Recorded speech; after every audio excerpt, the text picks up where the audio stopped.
All right, so we're probably about 2 or 3 minutes into this. I should have been timing it, but I'm not. Now the aluminum is starting to bubble a whole lot more. It is getting noticeably warmer now that it's bubbling more. The zinc is still continuing to react and our magnesium is still just sitting there. So while this is going now, I'm going to take a couple little granules of the copper and drip those on in there. Maybe a little bit more just for good measure. So copper and my same dropper bottle of 6 molar hydrochloric acid. And we'll put a bunch of that in there.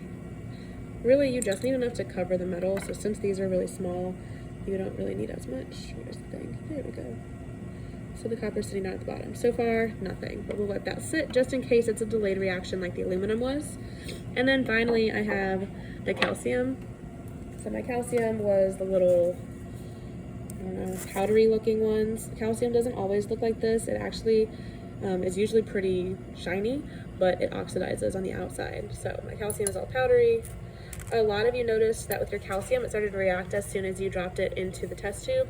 That was happening because in between classes, they weren't getting rinsed as thoroughly, but I rinsed these really, really well right before we started.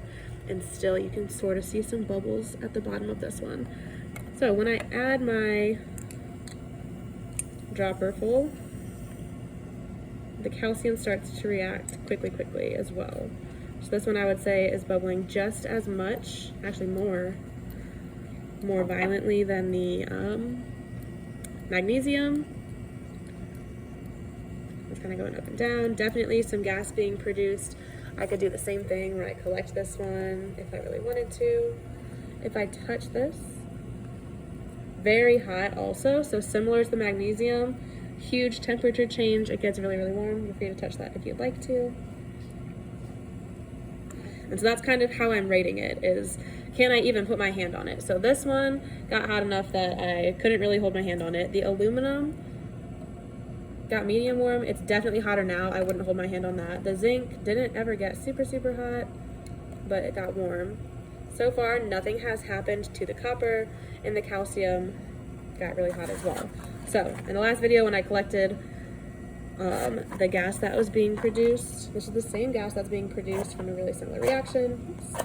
I realized you couldn't see what I was actually doing. So I'm gonna stand on this side so you can see. So I have a flame, and then I've got my graduated cylinder full of the gas. Hold this underneath and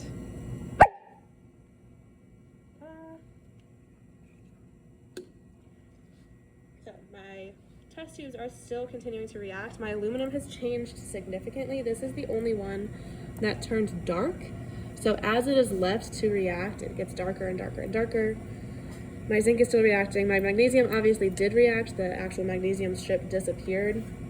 If I put another magnesium strip in there, the reaction has taken place, but the acid is strong enough that there's probably still enough left in here for it to continue reacting. So we can kind of see all of them occurring at once here. Lots of bubbles, lots of temperature changes. Again, don't assume that just because something bubbles, it gets hot. You should actually feel it to tell if it's hot. So that one's getting super warm now. The aluminum is still super warm. Zinc is definitely cooled down.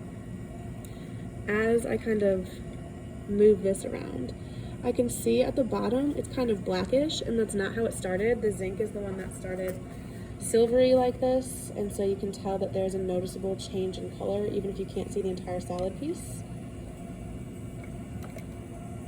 My aluminum, I have kind of like a gray bubbly solution, still super warm,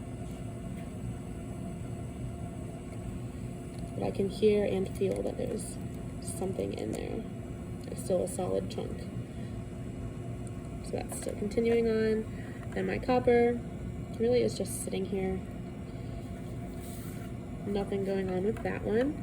And then my calcium, it started out as, remember, like the white crumbly sort of pieces, my calcium, and I can still see that same kind of material at the bottom, but I have lots of bubbles. It kind of looks foamy. It's still continuing to produce gas.